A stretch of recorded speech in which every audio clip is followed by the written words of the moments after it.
Hello friends, स्वागत है आप सभी का हमारे एस टीच की यूट्यूब चैनल पर। और आज हम लोग बीएससी सेकेंड ईयर का इनऑर्गेनिक केमिस्ट्री में एक नया चैप्टर है कोऑर्डिनेशन कंपाउंड, उसको हम लोग स्टार्ट करेंगे। और ये जो सिलेबस चल रहा है वो किसके अकॉर्डिंग चल रहा है? ये जो सिलेबस चल रहा है वो किसके अकॉर्डिंग चल रहा है? डीडीयू एंड सिद्धार्थ यूनिवर्सिटी के अकॉर्डिंग चल रहा है। ठीक है, तो आज इनऑर्गेनिक केमिस्ट्री में हम लोग का एक नया चैप्टर रहेगा कोऑर्डिनेशन कंपाउंड, उसके ऊपर हम लोग बात करेंगे। बेसिकली देखिए, कोऑर्डिनेशन कंपाउंड से पहले हमको जानना पड़ेगा कि ये बॉन्ड क्या होता है। बॉन्ड आप लोगों ने पढ़ रखा होगा कि बॉन्ड जो होते हैं वह तीन प्रकार के होते हैं। कौन से? एक होता है आयनिक बॉन्ड, दूसरा होता है कोवैलेंट बॉन्ड, ये सब आप लोगों ने पढ़ रखा होगा, और तीसरा होता है कोऑर्डिनेट बॉन्ड। अब आपको समझ में आ गया होगा कि जो तीसरा होता है वो कोऑर्डिनेट बॉन्ड होता है। मतलब अब जो कोऑर्डिनेशन कंपाउंड जो होता है उसमें हमारा कोऑर्डिनेट बॉन्ड पाया जाता है। मतलब कि अगर किसी भी कंपाउंड में अगर ये हमारा कोऑर्डिनेट बॉन्ड पाया जाता है तो उसको हम लोग बोल सकते हैं कि वो कोऑर्डिनेशन कंपाउंड है। सवाल ये उठता है कि कोऑर्डिनेट बॉन्ड होता क्या है? तो आप लोग जानते हैं कि आयनिक बॉन्ड में क्या होता है कि कोई एक परमाणु अपना इलेक्ट्रॉन डोनेट करता है और दूसरा एक्सेप्ट करता है। जिस प्रकार NaCl में क्या होगा, एक Na का जो इलेक्ट्रॉन होता है वो डोनेट करता है और Cl एक्सेप्ट करता है, तो इसके बीच में हमारा आयनिक बंध मिलता है। कोवैलेंट में क्या होता है, दोनों का साझेदारी होता है, दोनों की क्या होती है, साझेदारी से वो बंध बनता है। जैसे कि H2 हो गया, इसके मध्य Cl2 हो गया, इसके मध्य Br2 हो गया, इसके मध्य, ये सब के सब मध्य में हमारा क्या होता है, कोवैलेंट बॉन्ड बनता है, शेयरिंग से बनता है, इलेक्ट्रॉनों की शेयरिंग से बॉन्ड बनता है। कोऑर्डिनेट में क्या होता है, कोऑर्डिनेट में कुछ नया होता है। इसमें अपना एक जो मतलब कह सकते हो मॉलिक्यूल्स जो होता है वह क्या करता है, इलेक्ट्रॉन को डोनेट करता है। अब किसको? मेटल को। और मेटल को डोनेट करने के बाद से जो कंपाउंड बनता है उसी को हम लोग बोलते हैं कोऑर्डिनेशन कंपाउंड। तो हमको ना ही आयनिक बॉन्ड के बारे में, आयनिक बॉन्ड के बारे में बात करना है, ना ही कोवैलेंट बॉन्ड के बारे में बात करना है, हमको सिर्फ कोऑर्डिनेट बॉन्ड के बारे में बात करना है। ठीक है, तो अब हम देखेंगे कि ये कंपाउंड बनता कैसे है। अभी मैंने कहा कि इसमें कोई एक मॉलिक्यूल जो होता है वो अपना lone pair of electron donate करता है किसको, मेटल को। देन जब वो कंपाउंड बनता है उसको हम लोग बोलेंगे कोऑर्डिनेशन कंपाउंड। अब सुनिए, देखिए, मतलब पहले आप इसको समझ लीजिए फिर हम लोग इस पे क्वेश्चन करेंगे। जैसे मान लीजिए कॉपर 2+ है, इसका ऑक्सीडेशन स्टेट +2 का है। इसमें क्या करता है, ये अमोनिया जब आएगा, क्योंकि अमोनिया के पास क्या है, लोन पेयर ऑफ इलेक्ट्रॉन है। ये अमोनिया जब लोन पेयर ऑफ इलेक्ट्रॉन इसको डोनेट करता है तो डोनेट करने के बाद से जो कंपाउंड बनेगा उसी को कोऑर्डिनेशन कंपाउंड बोलेंगे। कैसे? अब देखिए, ये CuNH3 का होल 4, चूंकि हम यहाँ पे 4 लेते हैं, होल 4, और ये जो प्लस चार्ज आपको दिख रहा है ये उसके ऊपर चला आएगा। एकदम इजी वे में समझिए कि कॉपर के ऊपर +2 का चार्ज, 4 अमोनिया अपना लोन पेयर ऑफ इलेक्ट्रॉन लेके आया, इसको दिया और देने के बाद से एक कॉम्प्लेक्स बनाया और इसके ऊपर क्या लग गया, एक चार्ज लग गया। क्लियर? अच्छा, इसी को हम बोलेंगे कोऑर्डिनेशन कंपाउंड। चूंकि कोई भी कंपाउंड के ऊपर ना ही वो प्लस चार्ज रखना चाहता है ना ही माइनस चार्ज रखना चाहता है, इस रीजन के कारण इसके ऊपर अगर 2 प्लस चार्ज आता है तो कोई हम यहाँ पे ऐसा आयनिक पार्ट जोड़ेंगे जो निगेटिव हो, और निगेटिव होने के बाद से इसको यह करे, खत्म करे। तो सपोज करिए कि मैं यहाँ पे 2 Cl2 जोड़ देता हूं ताकि इसके प्लस को क्या करेगा, वो खत्म कर देगा। देन ये कंप्लीट आपका क्या हो जाएगा, कोऑर्डिनेशन कंपाउंड हो जाएगा। पहले आप एकदम थीम को समझिए कि कोऑर्डिनेशन कंपाउंड कैसे बनता है और क्या होता है। अगर मैं बात करूं कि मान लीजिए आपके पास ये आयरन है, और आयरन के बाद से मान लीजिए आपके पास आयरन है, और आयरन आइए आपका साइनाइड है। अब साइनाइड के ऊपर माइनस चार्ज होता है, माइनस चार्ज का मतलब लोन पेयर ऑफ इलेक्ट्रॉन। यह लोन पेयर ऑफ इलेक्ट्रॉन इस आयरन को डोनेट करेगा। कितने साइनाइड? 6। तो इनके मध्य जो आपका कॉम्प्लेक्स बनेगा उसी को तो हम बोलेंगे क्या, कोऑर्डिनेशन कंपाउंड। अब ये साइनाइड ने अपना लोन पेयर ऑफ इलेक्ट्रॉन इस मेटल को दिया, और मेटल को डोनेट करने के बाद से इसके ऊपर -4 का चार्ज आता है, और फिर इस -4 को चार्ज को न्यूट्रल करने के लिए कोई यहाँ पे हम लोग आयनिक पार्ट जोड़ेंगे जिसके ऊपर प्लस चार्ज हो, ताकि ये प्लस और ये माइनस मिलकर न्यूट्रल हो जाए और पूरे कॉम्प्लेक्स में हमारा कोई चार्ज न रहे। देन इसको हम लोग बोलेंगे कोऑर्डिनेशन कंपाउंड। मैं बस आपको पहले समझ जाइए कि कोऑर्डिनेशन कंपाउंड कैसे बनता है, फिर सारी कहानी आपके दिमाग में चल रहा होगा कि ये क्या होता है, 6 कहाँ से आया, ये मतलब -4 कहाँ से आया, उस सारी स्टोरी हम लोग बात करेंगे, अभी आगे हम लोग उस पर डिस्कस करेंगे। फिलहाल के लिए बस आप इतना समझिए कि ये जो होता है ये अपना लोन पैराफ इलेक्ट्रॉन इसको डोनेट करता है। डोनेट करने के बाद से अगर किसी भी प्रकार का कॉम्प्लेक्स पे माइनस चार्ज आया या प्लस चार्ज आया तो उसको हम आयनिक पार्ट द्वारा एडिशन करके उसको न्यूट्रल करते हैं और तब हमारा जो कंपाउंड बन जाता है उसको हम लोग बोलेंगे कोऑर्डिनेशन कंपाउंड। क्लियर? कुछ और एग्जांपल करते हैं। मान लीजिए ये कोबाल्ट है और कोबाल्ट के ऊपर +3 का चार्ज है। अब +3 का चार्ज है, यहाँ पे कोई और मॉलिक्यूल्स आएगा जो अपना लोन पैराफ इलेक्ट्रॉन इसको डोनेट करेगा। सपोज करिए कि मैंने यहाँ पे 6 अमोनिया को रखा और 6 अमोनिया यहाँ पे अपना लोन पैराफ इलेक्ट्रॉन इसको डोनेट कर रहा है। चूंकि डोनेट कर रहा है तो CONH3 का होल 6, क्योंकि 6 है तो 6 यहाँ पे लग जाएंगे और इसके ऊपर का चार्ज कितना है, +3 का चार्ज। और अभी मैंने बोला कि कोई भी कंपाउंड या कॉम्प्लेक्स अपने ऊपर चार्ज नहीं रखना चाहेगा, तो चार्ज नहीं रखना चाहेगा तो यहाँ पे आपका आ गया है +3 चार्ज। इस +3 चार्ज को खत्म करने के लिए हम यहाँ पे अपने आयनिक पार्ट को एडिशन करते हैं, ऐड करते हैं, ताकि ये प्लस चार्ज क्या हो जाए, खत्म हो जाए। तो इसको खत्म करने के लिए हम 3Cl को क्या करेंगे, ऐड कर देंगे, क्योंकि एक Cl पे हमारा एक माइनस चार्ज होगा तो 3Cl पे कितना हो जाएगा, -3 चार्ज हो जाएगा। तब जाके ये प्लस वाले को क्या करेगा, खत्म कर देगा और इसको हम लोग बोलेंगे क्या, कोऑर्डिनेशन कंपाउंड। कोऑर्डिनेशन कंपाउंड समझ में आ रहा है? तो आप पहले एकदम थीम समझिए कि कोऑर्डिनेशन कंपाउंड कहते किसको हैं, बनता कैसे है, क्या क्या इसमें होती है चीजें, उसको आप ध्यान रखिए। कुछ नहीं होता है इसमें, जो अपना ये लोन पैराफ इलेक्ट्रॉन है ये डोनेट करेगा। अब कहाँ डोनेट करेगा, कैसे डोनेट करेगा, कैसे स्ट्रक्चर बनेगा, उस सारी बातों को हम डिस्कस करेंगे आगे। यहाँ पे ये डोनेट किया, डोनेट करने के बाद एक कॉम्प्लेक्स बना और कॉम्प्लेक्स बनने के बाद से अगर इसके ऊपर प्लस और माइनस का चार्ज किसी भी प्रकार का आता है तो प्लस और माइनस चार्ज को खत्म करने के लिए हम आयनिक पार्ट को ऐड करते हैं ताकि पूरा कॉम्प्लेक्स क्या हो जाए, न्यूट्रल हो जाए। सपोज करिए कि मेरे पास ABX का होल 3 और इसके ऊपर कोई निगेटिव चार्ज आ गया। मान लीजिए सपोज करिए यहाँ पे हमको 2 निगेटिव आ गया, तो इस 2 निगेटिव को खत्म करने के लिए हम 2 पॉजिटिव यहाँ पे ऐड करेंगे, चाहे वो पोटेशियम ऐड करिए और चाहे सोडियम ऐड करिए, यानी कोई ऐसा आयनिक पार्ट यहाँ पे ऐड करिए जो इसको क्या करे, खत्म कर सके।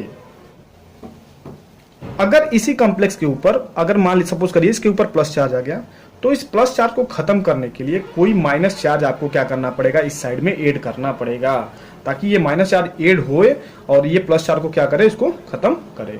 ठीक है? तो कॉम्प्लेक्स के ऊपर अगर किसी भी प्रकार का प्लस और माइनस चार्ज आता है तो हम आयनिक पार्ट को ऐड करेंगे और ऐड करने के बाद से उसको हम लोग क्या बनाएंगे, न्यूट्रल बनाएंगे। क्या बनाएंगे, न्यूट्रल बनाएंगे। क्योंकि आप जानते हो ये ऑर्गेनिक हो या इनऑर्गेनिक हो, कोई भी कंपाउंड यही चाहता है कि मैं न्यूट्रल रहूं, मेरे ऊपर किसी प्रकार का चार्ज ना हो। तो उन्हीं चार्ज को खत्म करने के लिए हम लोग क्या करते हैं, प्लस और माइनस को ऐड करते हैं। ठीक है, चलिए भैया इतना समझ में है।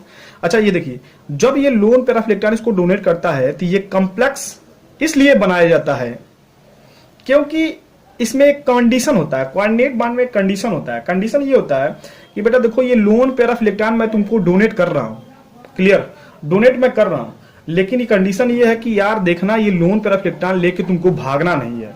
इसके नाते यहाँ पे एक कॉम्प्लेक्स बना दिया गया। जैसे मान लीजिए ये कोबाल्ट के ऊपर अगर +3 का चार्ज है और यहाँ पे 6 अमोनिया अपना लोन पैराफ इलेक्ट्रॉन क्या करते हैं, इसको डोनेट करते हैं। तो डोनेट करते हैं तो कंडीशन ये होता है कि अगर ये लोन पैराफ इलेक्ट्रॉन हम तुमको डोनेट कर रहे हैं तो याद रखना इसको तुमको लेके उड़ना नहीं है, निकलना नहीं है। इसलिए क्या किया जाता है, इसके ऊपर हम लोग कॉम्प्लेक्स लगा देते हैं, कॉम्प्लेक्स का फॉर्मेशन कर देते हैं ताकि ये चाहे भी तो इस जो आपको ये कोऑर्डिनेशन स्पेयर जो पार्ट आपको दिख रहा है इसके बाहर वो न भाग पाए। इसलिए इसको क्या करते हैं हम लोग, कॉम्प्लेक्स में बंद कर देते हैं। अब देखिए इसके ऊपर +3 का चार्ज आ गया, आप क्या करिए 3Cl को लगा दीजिए। 3Cl को लगाएंगे, एक Cl के ऊपर एक माइनस, 3Cl पे 3 माइनस, माइनस और प्लस मिलकर क्या हो जाएगा, न्यूट्रल हो जाएगा। तो ये कॉम्प्लेक्स क्यों होता है, मतलब जैसे ये ब्रैकेट क्यों होता है, मैंने वो आपको बताया। ब्रैकेट इसलिए होता है कि जो ये बेचारा अपना लोन पैराफ इलेक्ट्रॉन इसको दे रहा है, तो दे रहा है तो भाई ले लो, अपना काम चला लो, लेकिन तुमको लेके क्या करना, उड़ना नहीं है। ठीक है? तो ये बना आपका कोऑर्डिनेशन कंपाउंड। एक हल्का सा आइडिया लगा होगा कि मतलब कोऑर्डिनेशन कंपाउंड क्या होता है। जहां कहीं भी आपको इस प्रकार का ब्रैकेट दिखे और कुछ पार्ट आपको दिखे तो समझ जाइएगा कि ये कोऑर्डिनेशन कंपाउंड है। ठीक है। अच्छा, इसके बारे में सबसे पहले किसने देखा?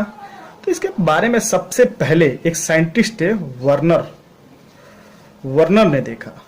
सबसे पहले इसके बारे में अगर मान लीजिए ये कॉम्प्लेक्स अगर बना होगा तो किसी ने न किसी ने तो जरूर इसके बारे में बताया होगा। जी हाँ, किसने बताया? ये वर्नर भाई साहब ने बताया। वर्नर, ठीक है, वर्नर ने बताया कि इसके बारे में कि कोऑर्डिनेशन कंपाउंड कैसे होता है और कैसे बनता है। अब देखिए इन्होंने क्या बताया। इन्होंने कहा कि कोई भी कोऑर्डिनेशन कंपाउंड बनता है तो उसमें 2 प्रकार के लिंकेज होते हैं। 2 प्रकार के लिंकेज का मतलब ध्यान से सुनिएगा।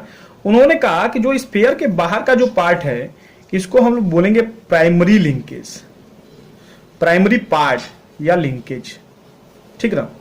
ये अंदर का जो है इसको उन्होंने बोला सेकेंडरी पार्ट या सेकेंडरी लिंकेज। बस इनकी यही थियरी थी।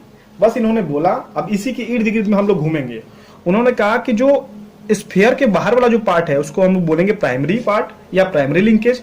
स्फीयर के जो अंदर का वाला जो पार्ट है मेटल को छोड़ के उसको हम लोग बोलेंगे सेकेंडरी पार्ट या सेकेंडरी लिंकेज। ठीक। अब देखिए ये जो आपका कोऑर्डिनेशन कंपाउंड होता है ये सॉलिड स्टेट में भी मिलता है और ये लिक्विड स्टेट में भी मिलता है। दोनों स्टेट में मिलता है। अरे सॉलिड में मिलेगा तो पानी में डिजॉल्व कर देंगे तो लिक्विड हो जाएगा। अच्छा, अब देखिए इनके वर्नर की कुछ थ्योरी हैं, जो प्रिंसिपल हैं उनको हम लोग एक एक करके डिस्कस करते हैं और इसको समझने का प्रयास करते हैं। ठीक है। एक एग्जाम्पल के द्वारा, इसी एग्जाम्पल के द्वारा मैं आपको वर्नर की थ्योरी को समझाऊंगा। एक ही करके हम लोग उसको डिस्कस करेंगे। ठीक है।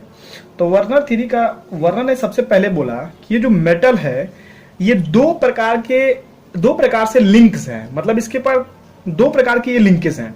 कौन कौन?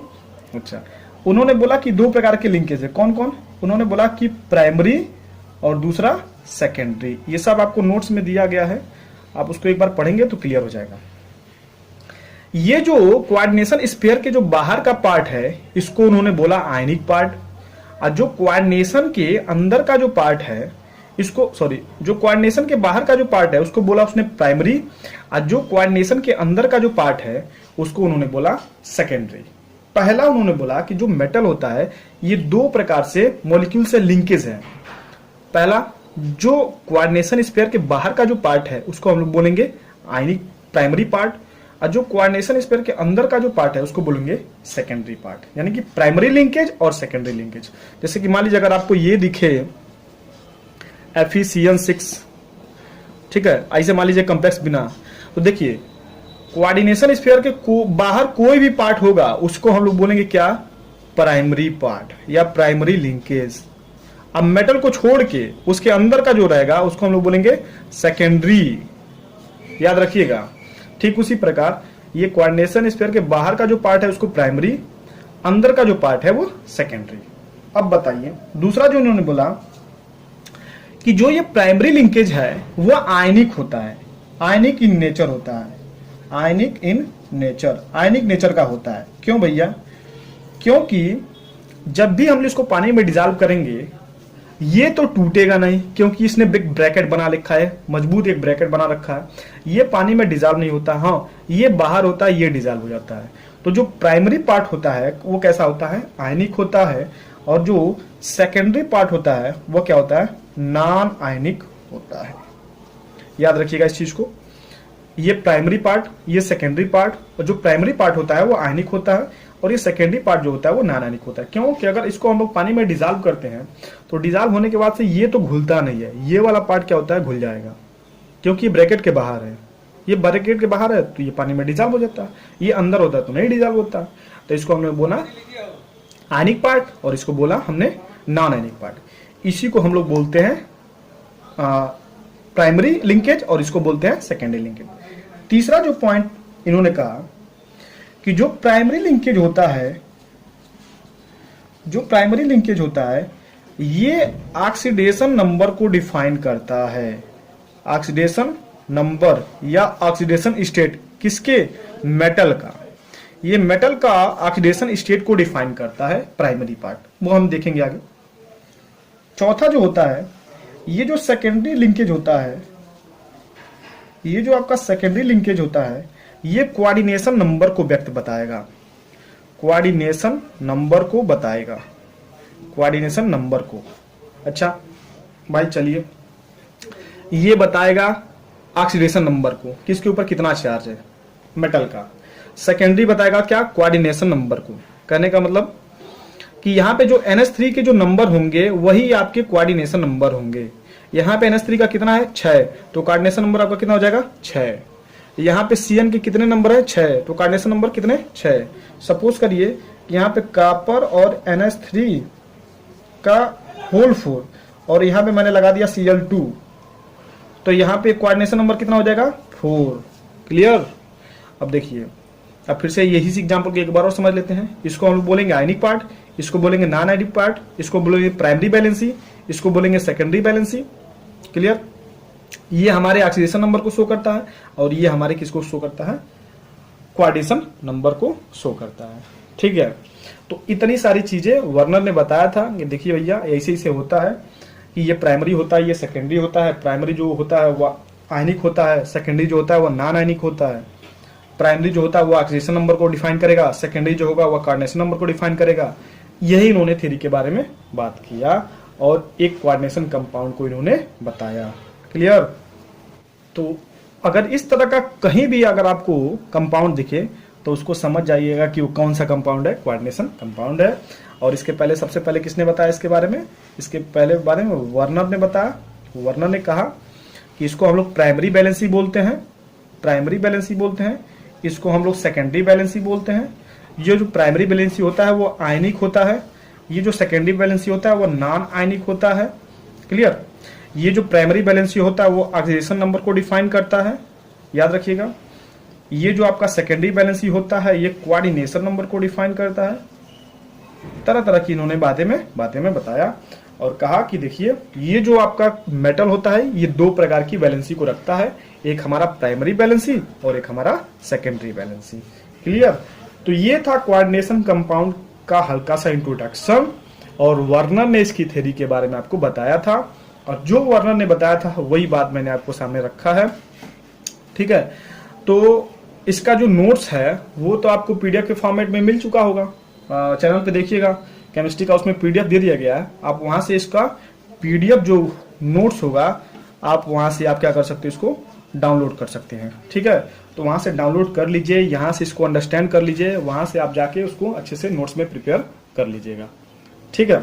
अच्छा, अब जो हम बात करने वाले हैं वो बात करने वाले हैं ऑक्सीडेशन नंबर के बारे में, ऑक्सीडेशन नंबर के बारे में कि कैसे हम लोग ऑक्सीडेशन नंबर निकालेंगे मेटल का।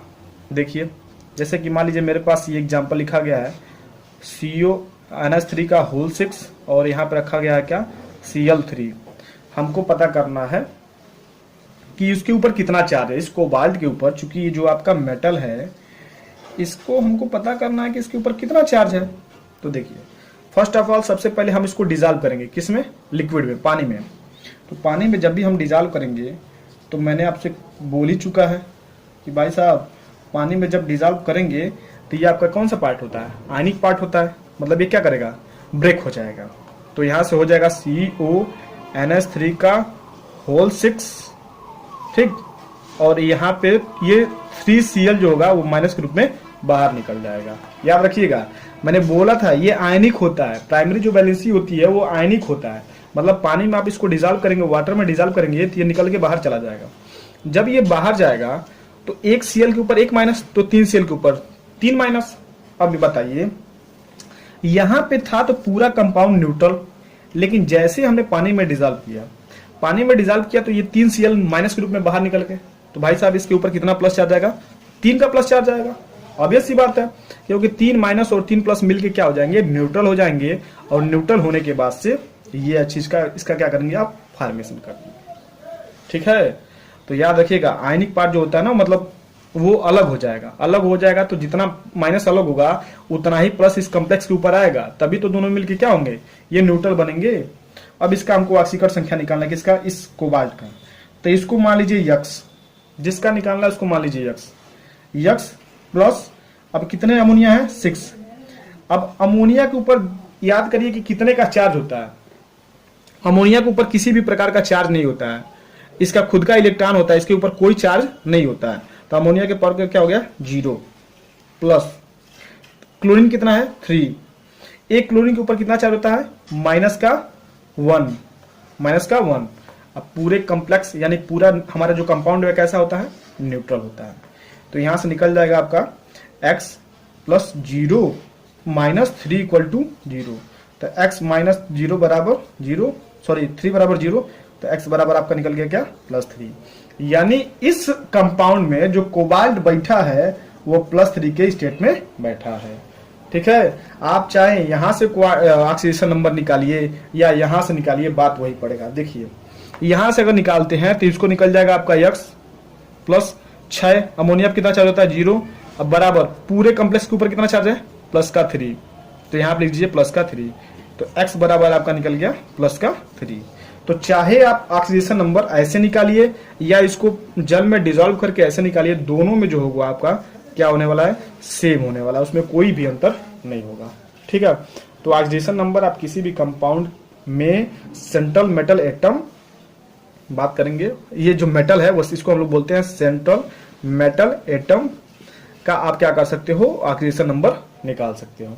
क्लियर। चलिए कुछ और एग्जांपल करके हम लोग क्या करते हैं ऑक्सीडेशन नंबर निकालने का प्रयास करते हैं। दूसरा जो हम एग्जांपल है मेरे पास पोटेशियम आयरन, और यहाँ पे हमने ले लिया साइनाइड का 6, ये ले लिया। इसमें हमको ये आपका मेटल है और इसका हमको ऑक्सीडेशन नंबर निकालना है। तो कैसे निकलेगा भैया, देखिए आप इसको क्या करिए पहले डिसॉल्व करिए। तो डिसॉल्व करेंगे तो क्या होता है आयनिक पार्ट होता है अलग हो जाएगा, तो 4K प्लस क्या हो जाएगा अलग हो जाएगा, क्योंकि पोटेशियम पे कितना चार्ज होता है +1 का चार्ज होता है। तो +4K प्लस बाहर निकल गया, और जब ये प्लस निकल गया तो इसके ऊपर कितना चार्ज आएगा Fe(CN)6 और के ऊपर कितना चार्ज आएगा -4, क्योंकि +4 अगर यहाँ पे है तो -4 वहां पे भी होगा। क्लियर। अब निकाल लीजिए। अब चाहे यहां से आप ऑक्सीकरण संख्या निकालिए और चाहे यहां पे से ऑक्सीकरण संख्या निकालिए, मतलब ऑक्सीडेशन नंबर निकालिए, आपको दोनों में सेम मिलने वाला है। अब देखिए कैसे, एक पोटेशियम के ऊपर एक प्लस का चार्ज होता है, तो 4 पे कितना हो जाएगा 4 × 1 प्लस आयरन का मान लीजिए आप x प्लस 6, साइनाइड के ऊपर कितना चार्ज होता है -1 का चार्ज होता है, तो -1 पूरे पे कितना चार्ज है 0, तो यहां से निकल जाएगा आपका 4 + x - 6 = 0, तो यानी कि x - 2 = 0, तो x बराबर निकल गया +2। तो इसका मतलब ये हुआ कि यहाँ पे आयरन जो बैठा है वो +2 के स्टेट में बैठा है। यहाँ पे अब चूंकि इससे हमको मतलब तो है नहीं, केवल इससे मतलब है, तो अगर यहाँ पे हम इस चीज को फिर से नोट करें FeCN6 का पावर कितना है आपका -4 का चार्ज है, तो इसको मान लीजिए आप x मान लीजिए प्लस 6 × CN का कितना होता है -1 होता है, इक्वल टू पूरे पे कॉम्प्लेक्स का कितना चार्ज होता है -4, तो x - 6 = -4, तो x बराबर -4 और +6, तो x बराबर निकल गया +2। तो देखिए यहाँ पे भी आपका जो आयरन बैठा है वो +2 के स्टेट में बैठा है। चाहे आप ऐसे निकालिए और चाहे आप ऐसे निकालिए, दोनों तरीके से निकालेंगे, जो आपका ऑक्सीडेशन नंबर होगा वो बिल्कुल क्या होगा सेम होगा। ठीक है, तो यहाँ तक हमने आपसे बात किया कि कोऑर्डिनेशन नंबर क्या होता है, कोऑर्डिनेशन कंपाउंड क्या होता है, वर्नर ने इसके बारे में कैसे बताया है, और सारी चीजें ऑक्सीकरण संख्या कैसे निकलता है।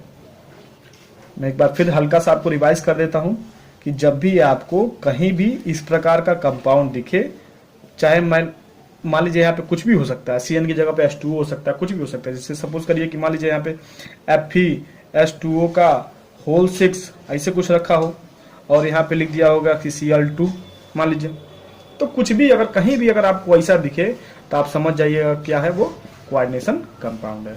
सबसे पहले इसके बारे में कौन बताया, वर्नर ने बताया। वर्नर ने बताया कि भैया जो ब्रैकेट के बाहर है, चूंकि जो मेटल होता है वो 2 प्रकार से लिंकेज है, ये 2 प्रकार की वैलेंसी रखता है। तो जो मेटल के बाहर जो मतलब कॉम्प्लेक्स के बाहर है उसको उन्होंने बोला प्राइमरी वैलेंसी और जो अंदर है उसको उसने बोला सेकेंडरी वैलेंसी। ठीक है, अब प्राइमरी वैलेंसी जो होता है वो क्या होता है, आयनिक पार्ट होता है, और जो ये आपका सेकेंडरी वैलेंसी होता है वो नॉन आयनिक पार्ट होता है, और यही कोऑर्डिनेशन नंबर को भी शो करता है और ये ऑक्सीडेशन नंबर को शो करता है। बहुत आसान है। जो प्राइमरी वैलेंसी वो आयनिक, और यही क्या करता है, ऑक्सीडेशन नंबर को बताएगा। ये जो होता है वो नॉन आयनिक, ये कोऑर्डिनेशन नंबर को बताएगा। क्लियर, खत्म कहानी। ऐसे कंपाउंड को हम लोग कोऑर्डिनेशन कंपाउंड बोलेंगे। इसका जो नोट्स है, मैं अभी आपको मैंने बताया कि इसका जो नोट्स है वो आपको मतलब चैनल पे मिल जाएगा। एक वीडियो उसमें होगा जिसमें आपको पूरा केमिस्ट्री का नोट्स आपको दिया गया है। वहां से आप इसका नोट्स क्या करिएगा, डाउनलोड कर लीजिएगा और अपना नोट्स अच्छे से डाउनलोड करके उसको पढ़िएगा। ठीक है, मिलते हैं अगले वीडियो में। हम उसमें अब लिगेंड के ऊपर बात करेंगे। अब देखिए एक एक टर्म, नया नया टर्म आएगा आपके साथ। अब इसी को हम लोग बोलेंगे लिगेंड। ठीक ना, जो अपना लोन पेयर ऑफ इलेक्ट्रॉन ये डोनेट कर रहा है सेंट्रल मेटल एटम को, मतलब इसको दे रहा है मेटल को, इसको हम लोग बोलेंगे लिगेंड। अब थोड़ा नया नया टर्म आपको समझने को आएगा। इसको बोला जाएगा सेंट्रल मेटल एटम या आयन। ये आयन भी हो सकता है और एटम भी हो सकता है, दोनों में फर्क होता है। ठीक है, अब ये जो डोनेट करेगा उसको हम लोग लिगेंड बोलेंगे। तो अगले वीडियो में हम लिगेंड के ऊपर बात करेंगे कि लिगेंड क्या होता है और कितने प्रकार के लिगेंड होते हैं और कैसे ये अपना लोन पेयर ऑफ इलेक्ट्रॉन को डोनेट करेगा। ठीक, जैसे मान लीजिए यहाँ पे H2 है, तो H2 अपना इलेक्ट्रॉन इसको डोनेट कर रहा है, तो H2 क्या हो जाएगा, लिगेंड हो जाएगा। ये आपका सेंटर में बैठा है तो इसको बोलेंगे सेंट्रल मेटल एटम या आयन, इसको बोलेंगे। यहाँ पे कोऑर्डिनेशन नंबर कितना है, 6। ये कौन सा बैलेंसी है, प्राइमरी बैलेंसी। ये कौन सी बैलेंसी है अंदर वाली, सेकेंडरी बैलेंसी। सेकेंडरी बैलेंसी कैसा होता है, नॉन आयनिक होता है। प्राइमरी बैलेंसी कैसा होता है, आयनिक होता है। प्राइमरी बैलेंसी क्या शो करता है, ऑक्सीडेशन नंबर को शो करता है। सेकेंडरी बैलेंसी क्या करता है, कोऑर्डिनेशन नंबर को शो करता है। बहुत आसान है, आप एक बार नोट्स उसको पढ़िएगा, आपको अच्छे से सारा चीज क्लियर हो जाएगा। ठीक है, तो मिलते हैं अगले वीडियो में। उसमें हम लोग लिगेंड के ऊपर बात करेंगे, उसके टाइप्स के ऊपर बात करेंगे। तब तक के लिए टेक केयर, बाय बाय।